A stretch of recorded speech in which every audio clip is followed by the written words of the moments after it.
Hebu tuone. Rais wa kwanza wa Jamhuri ya Muungano wa Tanzania Mwalimu Julius Kambarage Nyerere alitawala kwa miaka 24. Na wakati anamaliza utawala wake ameacha viwanda 411. Tunavyo vinafanya kazi. Unaweza kuvitaja Kilitex, Msomatex, Mwatex, Sungulatex, you can name, vyote viwanda vinafanya kazi. Amekuja Mheshimiwa Rais wetu wa awamu ya pili, kama alivyosema Mheshimiwa Nape, aliimprove baadhi ya mambo, lakini hakuendelea na wazo la viwanda, palikuwa kimya.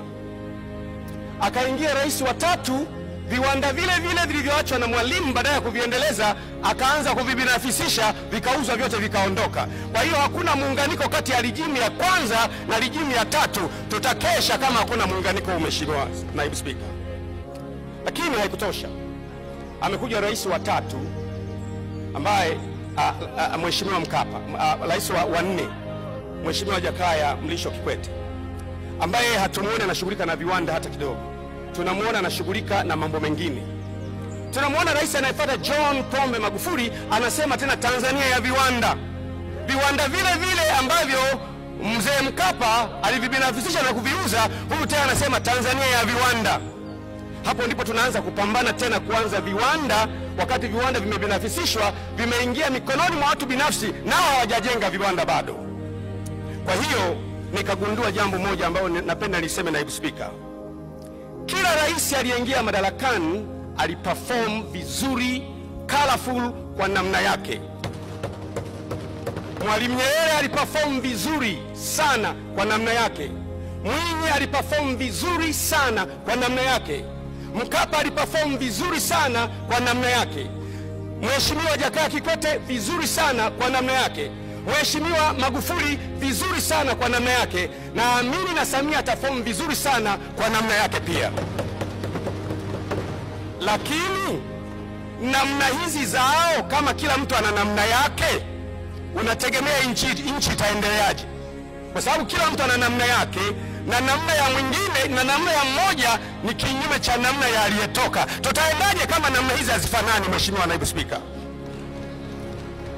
Hii inanipelekea kusema, ili tuendelee tunahitaji agenda ya pamoja ya taifa lote.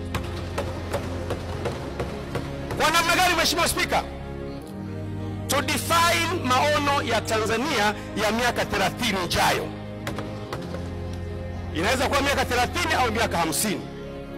Tuwe na vitu ambavyo sisi wa Tanzania tutaviita maendeleo. Sio lazima vitu hivyo viitwe maendeleo Marekani. Kwa mfano, ujenzi wa magorofa si maendeleo kwetu. Tunaweza kusema sisi maendeleo kwetu kila Mtanzania awe na maji salama na safi. Tunaweza kusema maendeleo kwetu kila Mtanzania mwenye uwezo wa kusoma shule asome chuo kikuu na amalize, asiwepo asiwe kusoma chuo kikuu. Tunaweza kusema maendeleo kwetu sisi wafanyabiashara wafanye biashara vizuri, tuwe na export. Tunaweza kutafasiri maendeleo tunayoita maendeleo katika nchi ya Tanzania, na tukaacha kutafasiri maendeleo kutumia jukwaa la Wamarekani au la watu wa Ulaya. Tukaamua kuwa na miaka 50 ya kile ambacho sisi tunaamua kukiachieve kama maendeleo ya taifa letu. Na sasa kila rais anayeingia madarakani anaingia kutimiza kwa namna yake na kwa sarakasi yake vile vitu ambavyo sisi tumevitafasiri kama maendeleo, anatutimizia kwa namna yake. Kama hatutafanya hivi, tuna hatari.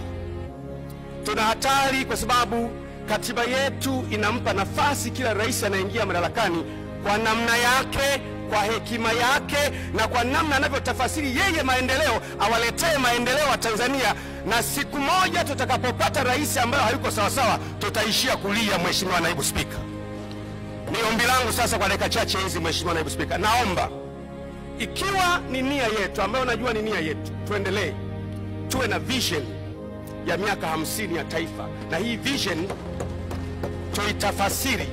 Tuseme vision yetu, kila mtu apate maji, kila nyumba iwe na umeme, asipatikane Mtanzania anayekaa kwenye nyumba ya majani. To define vision yetu. Alafu tunasema inapoingia regime, anapoingia rais, lazima ilani ya chama chake izungumze mambo ambayo sisi tumejiwekea kama maono ya Tanzania. Nikupe mfano, patakapotokea rais akaanza kufanya mambo yake ambayo hayako ndani ya ilani. Kuna mtu wa kumuuliza hapa mwenyekiti wa Chama cha Mapinduzi na amiri jeshi mkuu kwamba hutakiwi kufanya hayo? Hayupo. Lakini tutakapokuwa na vision ambayo imewekwa kwamba tunahitaji kuachieve mambo kadha wa kadha, na kila regime inapoingia, iwe ya kijani, iwe ya blue, iwe ya namna yoyote, utatimiza yale ambayo sisi tumejiwekea kama maendeleo kwetu na maono ya taifa letu. Na tafuta sarakasi zako, ama kwa ukali, ama kwa nguvu, ama kwa namna yote, ili mradi yale maono tuliyojiwekea kama taifa yatokee kwa